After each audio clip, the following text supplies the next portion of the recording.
Bismillahirrahmanirrahim. Assalamualaikum warahmatullahi wabarakatuh. Alhamdulillahirabbil alamin. Wassalatu wassalamu ala asyrafil anbiya'i wal mursalin wa ala alihi wa sahbihi ajma'in. Amma ba'd. Betapa banyak nikmat yang Allah anugerahkan kepada kita bersama. Mari sama-sama kita mengingat nikmat-nikmat tersebut. Apa saja nikmat yang datang kepada kita, sumber utamanya adalah Allah Subhanahu wa taala.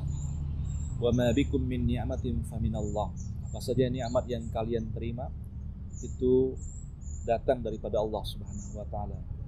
Mari kita mensyukurinya dengan cara kita beribadah kepada Allah, mematuhi akan semua perintah-perintah Allah Subhanahu wa taala. Salam kita sampaikan kepada Rasulullah dengan alam Muhammad sallallahu alaihi wasallam.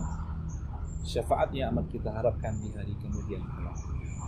Kesempatan yang berbahagia ini, pembahasan kita terkait dengan hubungan antara salat dan puasa Ramadan. Di mana kita ketahui puasa Ramadan adalah salah satu rukun Islam, yang di mana Allah wajibkan kepada setiap orang-orang yang beriman untuk menjalankan puasa Ramadan sesuai dengan firman Allah, ya ayyuhalladzina amanu kutiba alaikumusiyam, wahai orang-orang yang beriman, diwajibkan kepada kalian untuk berpuasa Ramadan. Maka hukum puasa Ramadan adalah wajib hukum. Kemudian salat begitu juga termasuk di antara salah satu rukun Islam. Bahkan posisinya itu lebih kuat, yaitu ditempatkan setelah kalimat syahadah, di mana yaitu adalah salat.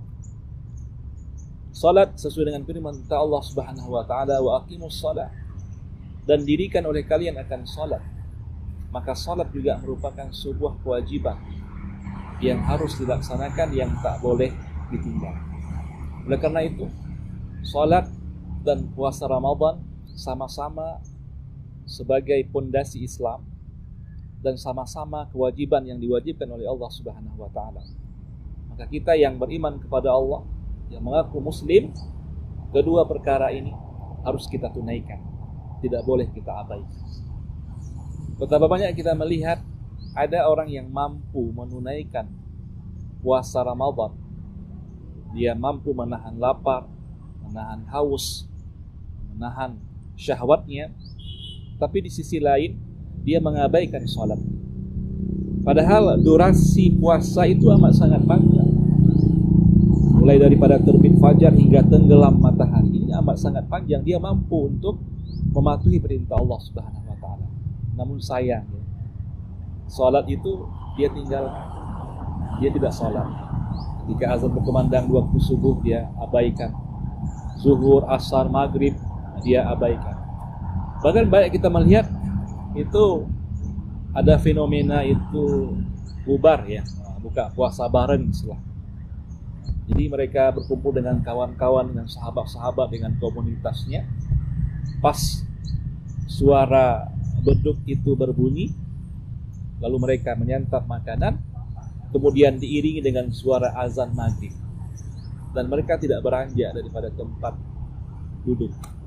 Sayang, sampai waktu maghrib telah habis, dia tetap bercengkrama dengan kawan-kawan.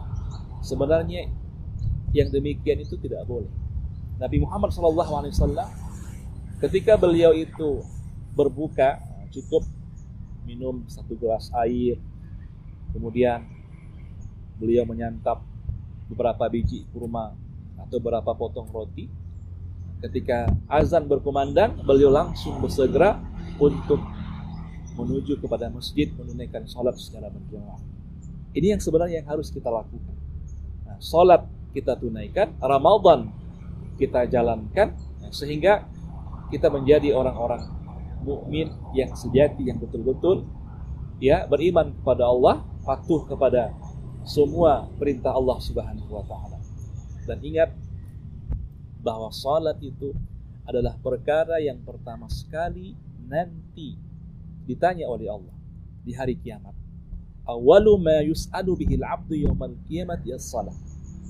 Fa in saluhat, kalau salatnya beres, saluhat sa'iru jasa, sa'iru amali, maka semua amal-amal yang lain ini menjadi bagus. Jadi orang yang salat, nah ini kalau salatnya beres 5 waktu sehari semalam, insyaallah ibadah-ibadah yang lain itu akan menjadi beres. Tapi kalau salatnya tidak sempurna, dia suka mengabaikan waktu salat, melambat-lambatkan waktu salat, bahkan dia tidak salat sama sekali, maka amal-amal yang lain juga menjadi rusak. Nah, untuk itu, mari kita patuhi perintah Allah ini, yaitu Ramadan kita laksanakan dan salat 5 waktu juga kita tunaikan. Assalamualaikum warahmatullahi wabarakatuh.